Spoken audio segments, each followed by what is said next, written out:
Hello class. उम्मीद करता हूँ आप सब खैरियत से होंगे। So this is our online lecture about operating systems. So this is our channel and we will be discussing throughout the pandemic in this course, in this YouTube lecture. So the last class, आखिरी class में हमने जहाँ पे ख़त्म किया था वहाँ से आगे स्टार्ट करेंगे। सो हमारे चैनल का नाम है learn computer science with Bilal. तो हमने जहाँ से स्टार्ट लास्ट क्लास में छोड़ा था that was about basics of operating system. तो आज हम थोड़ा सा आगे लेके चलते हैं। सबसे पहले हमारे पास आता है what are the basics of operating system. तो हमने क्लास में ये बात की थी कि ऑपरेटिंग सिस्टम्स के अंदर हमारे पास 3 तरह के इंटरफेसेस होते हैं। तो first of all that is command line interface, then menu driven interface and then graphical user interface. ये 3 तरह के हमारे पास इंटरफेस होते हैं। अगर आप राइट साइड पे देखें तो हमें एक डायग्राम सी नज़र आ रही है जिसके अंदर या सबसे ऊपर होता है यूज़र इंटरेक्ट करता है with the application program, and application program कहाँ से अपनी बातों को अपने जो भी उसको रिक्वायर्ड होता है वो कहाँ से लेके आता है, वो ऑपरेटिंग सिस्टम को रिक्वेस्ट करता है एंड ऑपरेटिंग सिस्टम हार्डवेयर को रिक्वेस्ट करता है। यहाँ तक हमने लास्ट क्लास में बात की थी। सो आज हम उसको आगे लेके चलते हैं और देखते हैं what is command line interface. So command line interface में क्या होता है, यूज़र कमांड्स एंटर करता है कंप्यूटर को, कोई भी टास्क परफॉर्म करना है तो वो कमांड्स के थ्रू परफॉर्म करेगा, ठीक है। और यूज़र के पास कंप्लीट नॉलेज होना चाहिए अबाउट द कमांड्स और उसको कंप्लीट वो कमांड्स को टाइप करना चाहिए। जब तक वो कम्प्लीटली सही कमांड टाइप नहीं करेगा तो तब तक वो आउटपुट रिज़ल्ट नहीं ले पाएगा। तो यहाँ पे नीचे आपके पास एक ये डायग्राम शो हो रही है। इस डायग्राम के अंदर दिखाया गया है कि कमांड्स किस तरह से रन की जाती हैं। यहाँ पे आप उसको एग्जांपल देख सकते हैं। ये कमांड लाइन इंटरफेस आपको दिखाई दिया जा रहा है, ठीक है जी। उसके बाद होता है आपके पास Unix stands for uniplexed information and computing system. और यूनिक्स ये एक एग्जांपल आपको दिखाई जा रही है कि यूनिक्स ऑपरेटिंग सिस्टम जो है उसका इंटरफेस हमें इस तरह का नज़र आता है जो कि आपकी स्क्रीन के ऊपर आप इस टाइम पे नज़र आ रहा है, ठीक है। यूनिक्स के बाद आपके पास उसके थोड़े से फीचर्स हम देखते हैं कि ये डेवलप हुआ था इन 1960s में और ओपन सोर्स ऑपरेटिंग सिस्टम है, ठीक है। ओपन सोर्स ऑपरेटिंग सिस्टम होने की वजह से इसके अंदर जो कोई भी चाहे वो अपना कोड लिख के इसके अंदर ऐड करवा सकता है और कॉन्स्टेंटली ये जो है ये डेवलपमेंट फेज़ के अंदर वर्क कर रहा है, ठीक है। So this operating system is constantly under development phase and it is open source operating system, ठीक है। By operating system we mean that the suite of the program that makes the computer work. तो operating system से हम ये मुराद लेते हैं कि ये वो प्रोग्राम के सॉफ्टवेयर के सूट्स हैं जो कि प्रोग्राम को काम करने के मुताबिक बनाते हैं, ठीक है, जो कि आपके सॉफ्टवेयर से काम करवाते हैं। फिर उसके बाद ये वाला जो ऑपरेटिंग सिस्टम है यूनिक्स, दिस इज़ स्टेबल, ये स्टेबल है। फिर उसके बाद मल्टी यूज़र ऑपरेटिंग सिस्टम है, बहुत सारे यूज़र जो हैं वो इसको यूज़ कर सकते हैं। फिर उसके बाद हम कहते हैं कि this is a multi tasking operating system, multiple लोग इसको यूज़ कर सकते हैं, मल्टी टास्किंग पर्पज़ के लिए यूज़ कर सकते हैं, ठीक है। So this operating system is stable, is multi user, बहुत सारे user at a time same काम कर सकते हैं, एंड मल्टी टास्किंग, बहुत सारे टास्क इसके ऊपर परफॉर्म किए जा सकते हैं। फिर उसके बाद आते हैं यूनिक्स के यूज़र्स क्या हैं, कहाँ पे ये यूज़ होता है। ये सर्वर्स के अंदर यूज़ हो सकता है, ये डेस्कटॉप्स के अंदर यूज़ हो सकता है और ये लैपटॉप्स के अंदर यूज़ हो सकता है। फिर उसके बाद हम आते हैं that other operating system that was known as disk operating system, जिसको हम डॉस भी कहते हैं, ठीक है। So this software help us to operate our computer, so it is called operating system. तो इसको हम क्या कहते हैं, ये क्या है, एक ऑपरेटिंग सिस्टम है हमारे पास।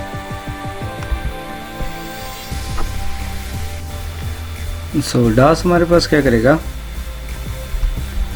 ये ऑपरेट करेगा कंप्यूटर के सारे प्रोग्राम्स को, ठीक है। Through DOS the computer users communicate with the computer disk drives and printers. तो डॉस के थ्रू कंप्यूटर जो है वो कम्युनिकेट करता है with the disk drives and printer. DOS manages the file operations, ये सारे फाइल ऑपरेशंस को मैनेज करता है, जैसे copying a file, printing a file, viewing a file, कोई फाइल को व्यू करना है, किसी को कॉपी करना है, किसी को कोई फाइल पेज के ऊपर प्रिंट करना है तो इस सारे को ये मैनेज करता है। फिर उसके बाद हमारे पास आ जाता है मैकिंटॉश। मैकिंटॉश क्या होता है, जैसे कि एप्पल कंपनी का नाम आपने सुना होगा, ठीक है। तो एप्पल कंपनी के ऊपर हमने इसको कहा मैक ओएस, ठीक है, मैक सिस्टम सॉफ्टवेयर। बिगनिंग में 68 के फर्स्ट मोटरोला प्रोसेसर जो है वो इसके अंदर यूज़ हुआ था, ठीक है। और जो सबसे पहला वर्जन इसका आया था उसको हमने नाम दे दिया था सिस्टम 1 का, and appeared bundled with Mac in 1984 में ये अपीयर हो गया था, ठीक है। So classic desktops is used as single user operating system. Classic desktop जो है वो सिंगल यूज़र ऑपरेटिंग सिस्टम्स हैं, and hides the full path to computer files and directories. और इसने बाकी सारा पाथ जो है वो कंप्यूटर का जो डायरेक्टरीज का फाइल्स का पाथ है वो हाइड कर लिया था, ठीक है। सो interface is very easy. The interface of the Macintosh is very easy.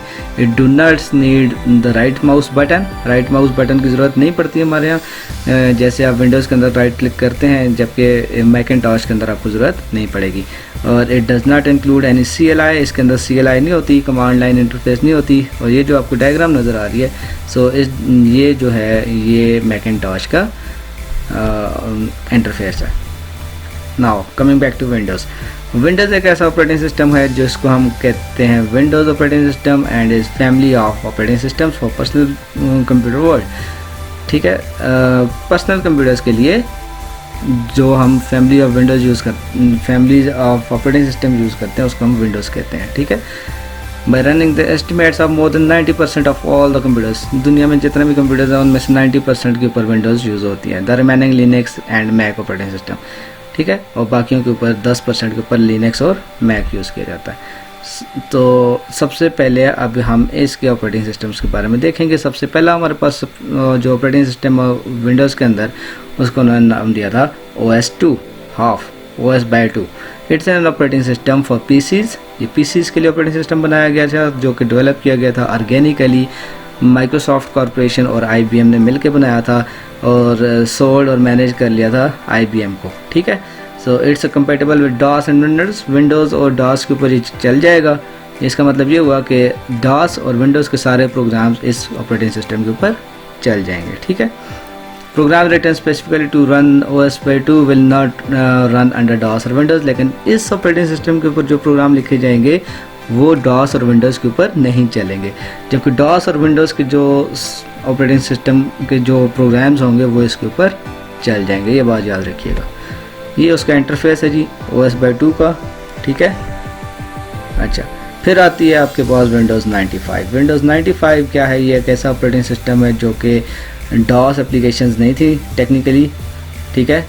ये fully support 32 bit operating system था जिसके अंदर जो प्रोसेसर यूज़ किया गया था वो उसको कहते हैं इंटेल 80386 और उसके बाद वाले सारे माइक्रो प्रोसेसर, ठीक है। और इसका जो फ़ायदा है, this is also multitasking operating system, और ये रीगेन कर लेता है कंट्रोल अगर एप्लीकेशन क्रैश हो जाती है। अगर एप्लीकेशन कोई क्रैश हो जाती है तो ये दोबारा उसको रीगेन कर लेता है।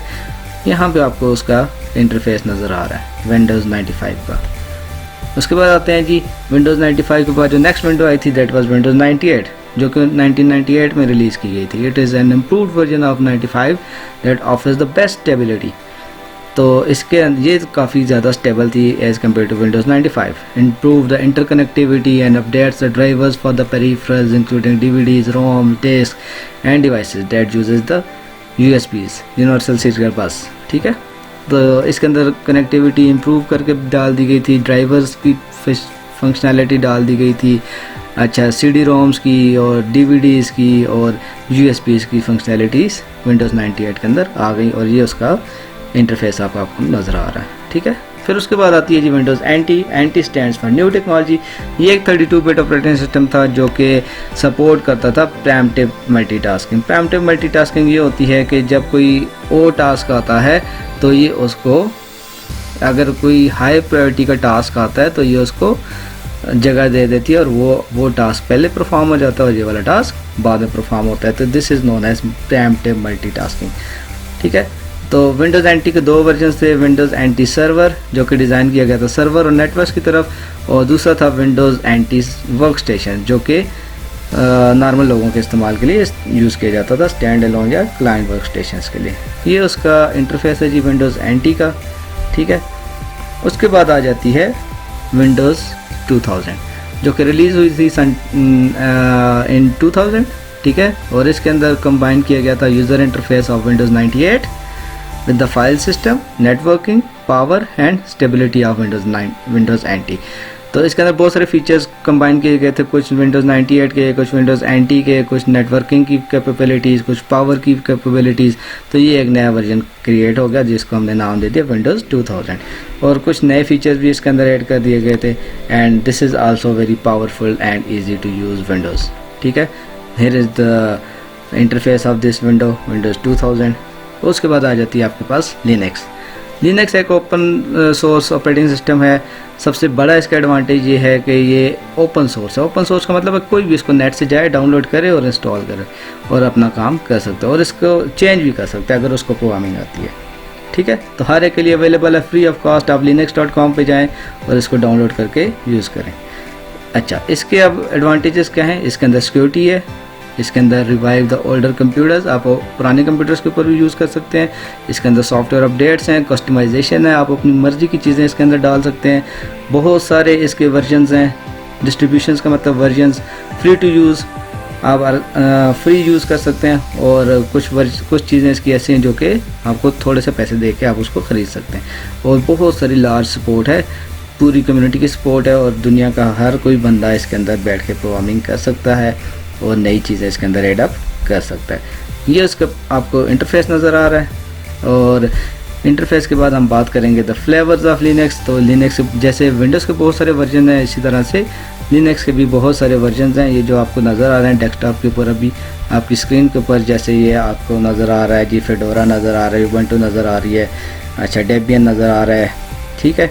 रेड हैट है, उसका वर्जन है, बहुत सारे वर्जन हैं, ये सारे आपको नज़र आ रहे हैं, ठीक है जी। यहाँ तक समझ आ गई? अच्छा, now if you have any questions you can ask me on a call, or you can ask me after this class, ठीक है। So that's all about our lecture. So do not forget to like, subscribe and join our channel, and that's it from my side. Okay, Allah Hafiz.